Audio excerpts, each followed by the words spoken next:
नमस्कार स्टूडेंट्स। हिंदी में हम 10th चैप्टर कर रहे हैं जिसका नाम है अजंता।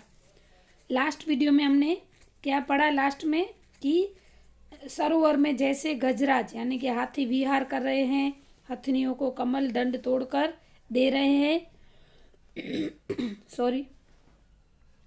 फिर सब खाने खिलाने, बसने बसाने, नाचने गाने, कहने सुनने, वन नगर, ऊंच नीच, धनिक गरीब, ये सब आदमी अजंता की गुफाओं की दीवारों पर दिखाई देते हैं। मतलब ये सब उन दीवारों पर अंकित किया गया है जो हमें देखने में भी अच्छा लगता है। अब हम आगे पढ़ेंगे। बुद्ध के इस जन्म की घटनाएं तो इन चित्रित कथाओं में ही है, इनके पिछले जन्मों की कथाओं का भी इसमें चित्रण हुआ है। हाँ, बुद्ध जिस जिस वहाँ पे जब अजंता इलोरा की गुफाओं में ये सब चित्र किया गया था, तब प्रेजेंट मतलब उसी जन्म की कथा थी। लेकिन अगले जन्म में बुद्ध क्या थे और उन्होंने क्या क्या किया था, वो भी कथाएं इस गुफाओं में अभी प्रसिद्ध है। जातक कहलाती है, इस कथाओं को जातक कहा जाता है। उनकी संख्या 555 है और इनका संग्रह जातक नाम से प्रसिद्ध है। ये आपको वन लाइन आंसर में पूछा जा सकता है कि बुद्ध की कथाओं का नाम क्या है और उनकी संख्या कितनी है। तो उनकी पूर्व पिछले जन्म की कथाओं, हाँ, तो इनकी कथा का नाम है जातक और 555 संख्या है उसमें, जिनका बौद्धों में बड़ा मान है। इन्हीं जातक कथाओं में अनेक अजंता के चित्रों में विस्तार के साथ दिख दी गई है। इन पिछले जन्मों में बुद्ध ने गज, कपि, मृग आदि के रूप में विविध योनियों में जन्म लिया था।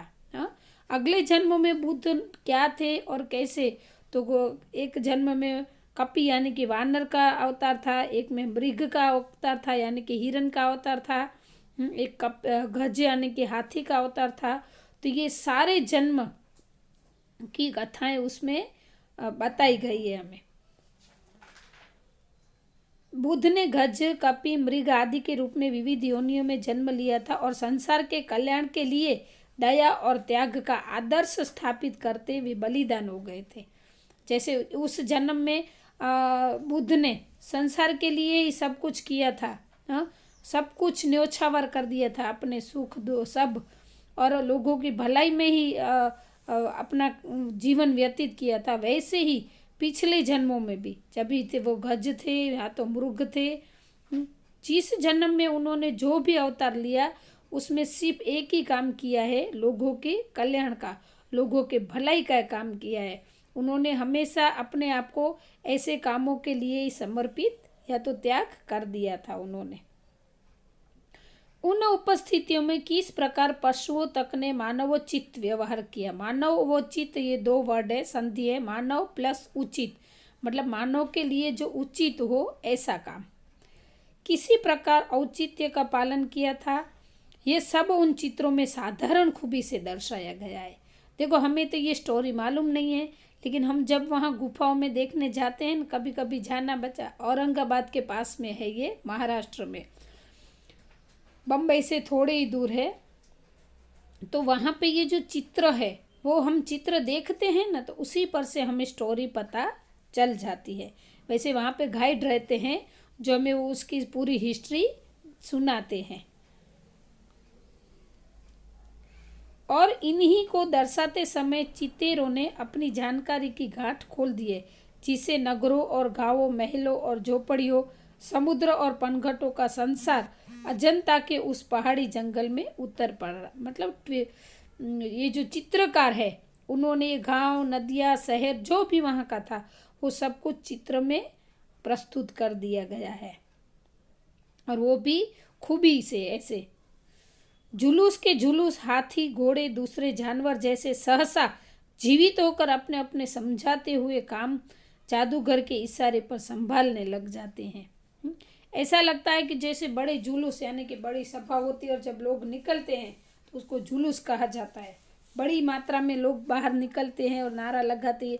तो ये सब वहाँ ये पत्थरों की दीवार पर अंकित किया गया है और वो सब देखने के लिए सुंदर और अच्छा लगता है ऐसे। तो जैसे सबने अपने अपने काम की जवाबदारी संभाल लियो, सबने अपना काम किस तरह से किया है, वो पूरा दृश्य उस दीवारों पर अंकित हो गया है। इन गुफाओं का निर्माण ईसा से करीब 200 साल पहले ही शुरू हो गया था। हाँ, मतलब अजंता इलोरा की गुफाएं बनाने के लिए 200 साल पहले ईस्वी सन काम शुरू हो गया था और वे 7वीं सदी तक बनकर तैयार भी हो चुकी थी।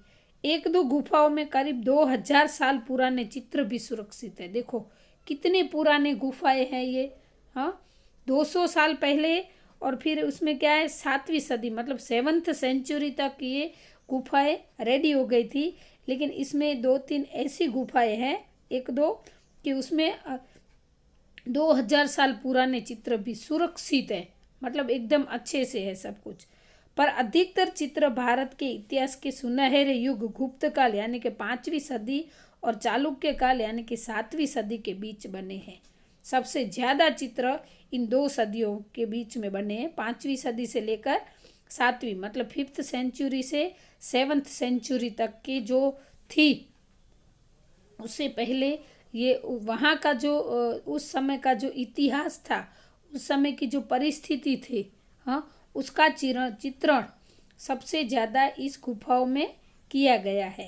हाँ, वहाँ तब कैसे राजा थे, क्या काम करते थे, लोग कैसे जीते थे, उनका पूरा जीवन चरित्र, सब लोगों का उस जमाने में जी रहे सब लोगों का रीत रिवाज, व्यवहार, आचरण, उनके कैसे त्योहार मनाते थे, क्या करते थे, हाँ, वो सब कुछ इस चित्र में, इस गुफाओं में चित्रों के द्वारा दर्शाया गया है।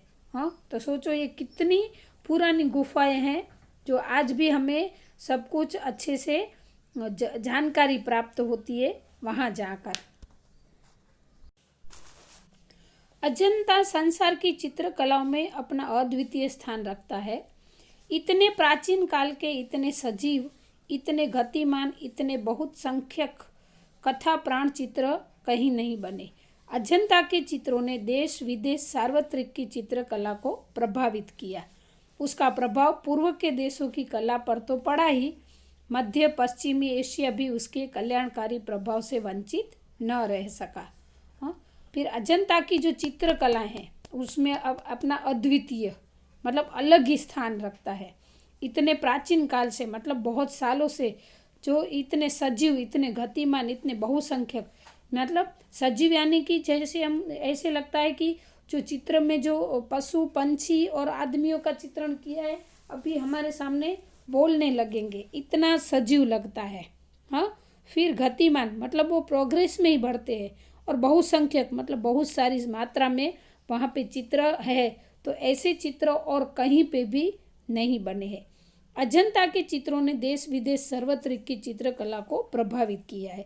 मतलब इस अजंता की गुफाओं में जो चित्र है वो सर्वत्रिक मतलब चारों तरफ देश विदेश में भी नामना प्राप्त की है। उसका प्रभाव पूर्व के देशों की कला पर तो पड़ा ही, पर मध्य पश्चिम एशिया भी उसके कल्याणकारी प्रभाव से वंचित यानी कि दूर नहीं रह सका। मतलब पूरे वर्ल्ड में इस गुफाओं की वर्णन होता है। इस गुफाओं को एक बार जो देख के जाता है वो हर जगह उसकी तारीफ ही करने लगता है। तो सिर्फ हमारे भारत में ही नहीं, पूरी दुनिया में इसकी नामना है और ऐसी गुफाएं यानी कि ऐसा चित्र और कहीं पे भी दिखाई नहीं देता है।